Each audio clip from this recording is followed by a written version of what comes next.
Bienvenue sur le subreddit ProRevenge. Dans l'histoire d'aujourd'hui, Hopi fait passer son patron pour ce qu'il est, un incompétent. L'histoire suivante est postée par Caldinde90. Cet avis, c'est de la bouse, m'a dit mon patron.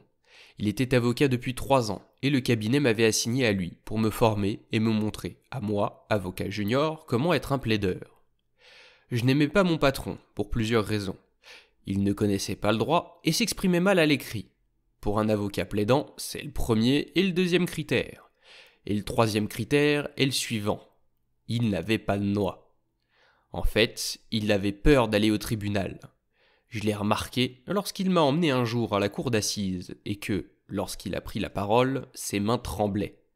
Il avait peur, dans ce foutu tribunal d'assignation, où tout ce que tu fais, c'est fixer une date de procès. Qu'est-ce qui ne va pas dans ce que j'ai écrit ? Ce n'est pas ce que j'ai demandé, a-t-il dit en se détournant.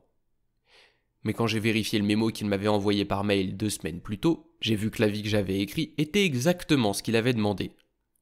Je savais ce qui se passait. Il allait supprimer mes fiches pour la rédaction du mémo et prétendre qu'il l'avait fait lui-même, ce qui me laisserait un peu en dessous de mon quota de fiches pour le mois. Je savais qu'il me ferait ça parce qu'il l'avait déjà fait auparavant. Je savais que mon mémo finirait sur le bureau d'un associé sans que mon nom y figure. Je le savais pertinemment, car le cabinet dans lequel je travaillais était l'un des premiers de la ville à disposer d'un très bon intranet. Nous utilisions les mails pour les communications internes avant qu'Internet ne se démocratise. Le cabinet était donc très en avance en termes de technologie, mais pas en termes de sécurité. Et peu de temps après avoir rejoint le cabinet, j'ai appris à surfer sur le disque dur du cabinet et à trouver des choses intéressantes, comme la preuve que mon patron plagiait mon travail. Mon patron était le modèle même du jeune avocat du centre-ville. Ses chaussures parfaites brillaient toujours. Il portait des costumes sur mesure parce que sa famille avait de l'argent. Tout le monde tenait pour acquis qu'il était en bonne voie pour devenir associé. Moi, par contre, j'étais bien parti pour ne pas être spécial. Alors peut-être qu'il a pensé que c'était normal de se payer ma tête. Si c'est le cas, c'était une grosse erreur de sa part. Je n'aimais pas qu'on se moque de mes heures facturables. Je l'ai vraiment mal pris parce que j'étais déjà ciblé comme l'un des juniors qui n'inscrivait pas autant d'heures qu'il le devrait et que l'associé qui dirigeait notre équipe me repoussait. J'ai dit à l'associé ce qui se passait, mais il s'en fichait. C'est comme si j'étais de retour au collège et que je me présentais au bureau avec des bleus sur le visage et que le principal me disait « Les garçons seront des garçons » et me renvoyait chez moi. « Tu n'auras qu'à travailler plus dur ou plus intelligemment » m'a dit l'associé quand je lui ai rapporté la dernière crasse que mon patron m'avait faite. Je ne pouvais pas travailler plus dur, je faisais les 6 jours habituels par semaine que les avocats du centre-ville sont obligés de faire. Mais je pouvais travailler plus intelligemment. Et cette nuit-là, j'ai imaginé un plan. Noël approchait, et j'ai pensé offrir un petit cadeau à mon patron. Il a atterri sur son bureau le 24 décembre, sous la forme d'une note de service censée provenir de l'associé dont mon patron relevait. L'associé était un vieux monsieur qui n'était pas vraiment à l'aise avec les mails et les ordinateurs. Alors il faisait tout à l'ancienne, sur papier.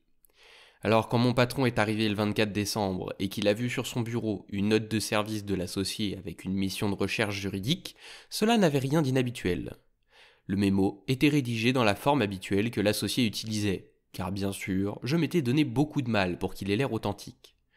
Mon patron s'est dirigé vers les petits bureaux d'open space où travaillaient les juniors et m'a donné le même mémo. Sauf que sa secrétaire l'avait retapé, de sorte que la mission allait maintenant de lui à moi, au lieu d'aller de l'associé à mon patron. La mission était difficile, car elle m'obligeait à me plonger dans le droit de l'amirauté, ses relations avec le droit commun, ainsi que dans une question constitutionnelle de répartition des pouvoirs. « Mais c'est une mission énorme, me suis-je plaint, et je vais être absent, vous ne pouvez pas demander à quelqu'un d'autre de le faire. Est-ce vraiment urgent ?» Le mémo que j'avais contrefait pour mon patron soulignait à quel point la situation était totalement urgente.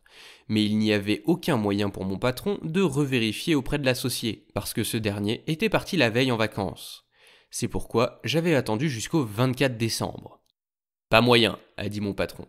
C'est une grosse affaire, fais-le savoir au RH, peut-être qu'ils te paieront en heures sup ou quelque chose comme ça. » Il m'a tourné le dos et s'est éloigné, pensant qu'il avait gâché mes vacances. Mais il se trompait. Voyez-vous, j'avais écrit un article pour un cours de 3e année qui était essentiellement la même chose que le travail de recherche dans le mémo. Le seul travail que j'avais à faire était donc de retrouver la vieille disquette contenant le projet, de la retoucher un peu Et voilà, un mémo très détaillé et très long sur un point obscur du droit de l'amirauté, avec des références qui remontent à l'époque de Lord Coke. J'ai donc rédigé le mémo et j'ai pris mes vacances comme prévu. Je n'ai voyagé nulle part parce que je n'avais pas d'argent, mais j'ai vu ma famille et je suis resté en ville. Et j'ai pris soin de passer au bureau pendant les vacances, d'envoyer 1 ou 2 mails, d'établir que j'étais dans les parages et de consigner mon temps pour l'énorme quantité de recherches que j'étais censé faire. Après les vacances, je suis assis dans mon petit bureau minable avec une énorme pile de travail à faire et mon patron s'approche de moi, vêtu d'un de ses costumes sur mesure, avec une épingle à cravate en or et des boutons de manchette assortis. Il portait aussi une montre en or.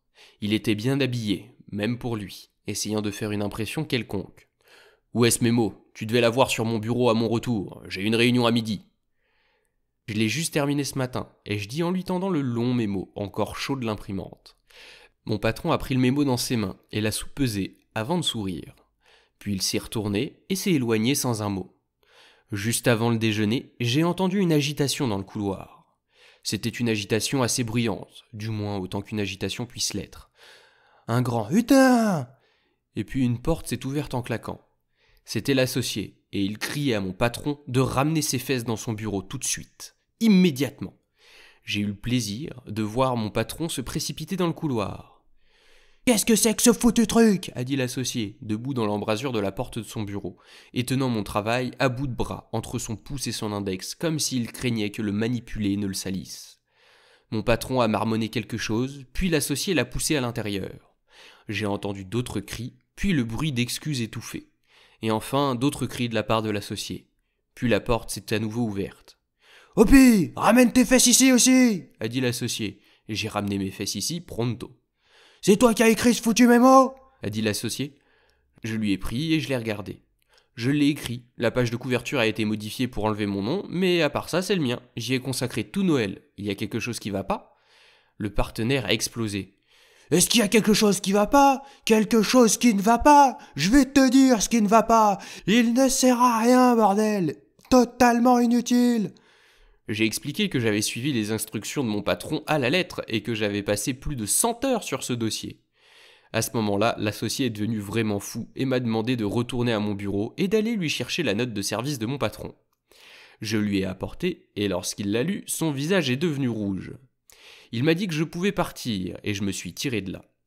De mon petit bureau, je n'étais pas assez près pour entendre la raclée que mon patron a reçue, mais j'ai entendu les détails par le commérage des jours suivants, sur la façon dont les associés étaient sérieusement énervés que mon patron ait gaspillé plus de 100 heures du temps d'un junior pour une tâche inutile sur ce qui était manifestement une farce, et comment mon patron n'avait-il pas réalisé qu'il était la victime d'une farce. Était-il un imbécile ? Je n'ai pas été blâmé du tout, bien sûr. J'avais travaillé sous la supervision étroite de mon patron. Mon patron n'a pas été licencié, mais il y a eu quelques bons résultats pour moi. Tout d'abord, l'associé m'a demandé de lui envoyer une copie de tous les mémos que j'écrivais pour mon patron, ce qui lui a permis de ne plus s'attribuer le mérite de mon travail. Mon patron a également cessé d'effacer les fiches de mes recherches. De plus, j'ai reçu une prime de Noël tardive pour avoir dû renoncer à mes prétendues vacances pour écrire ce stupide mémo. Je détestais vraiment travailler à cet endroit. Mais chaque fois que les temps étaient durs, je repensais à l'affaire de la note contrefaite, et cela m'apportait toujours un sourire. C'est quand même vraiment stupide pour la part d'un avocat de laisser une trace écrite de ce que t'as demandé, et ensuite d'essayer d'effacer le travail qu'il a effectué. C'est évident que c'est facile à prouver que tu lui as demandé de faire la chose, même si tu retires son nom ensuite. Et puis pour un avocat, avoir peur d'aller au tribunal, c'est quand même ridicule, quoi. Avant de passer à la suite, pensez à laisser un like. L'histoire suivante est postée par Strugglebus. Mon père est décédé le 1er décembre 2022. Il a brièvement vécu avec moi, avant son décès après une longue période de maladie chronique depuis plus de 15 ans.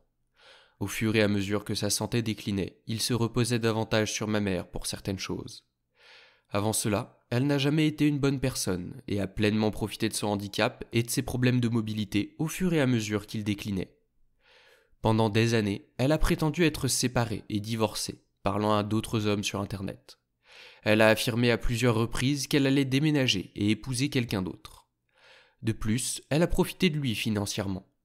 Nous avons essayé tous les moyens légaux possibles pour la mettre à la porte, l'arrêter ou la forcer à partir, mais on nous a répondu qu'il s'agissait d'une affaire civile et qu'il n'y avait rien à faire. Il m'a fait une procuration durable et m'a ajouté à tous ses comptes. Ce n'est qu'une petite partie de ses abus, mais je vous promets que ces actions n'étaient rien de moins que de la négligence et de l'exploitation. J'ai essayé pendant des années de convaincre mon père d'emménager avec moi, mais il ne voulait pas quitter la maison pour laquelle il avait travaillé si dur. Je l'ai ramené à la maison le lendemain de Thanksgiving et j'ai fait en sorte que ces derniers jours soient les meilleurs possibles. Après avoir rencontré les pompes funèbres pour respecter ses dernières volontés, on m'a dit qu'ils avaient besoin du consentement de ma mère pour m'autoriser à l'incinérer. Sans surprise, elle m'a d'abord dit non et n'a accepté qu'après que je lui ai permis de conserver les prestations de survivant de la sécurité sociale, qui auraient été les siennes de toute façon. J'ai écrit sa nécrologie et je n'ai fait aucune mention d'elle.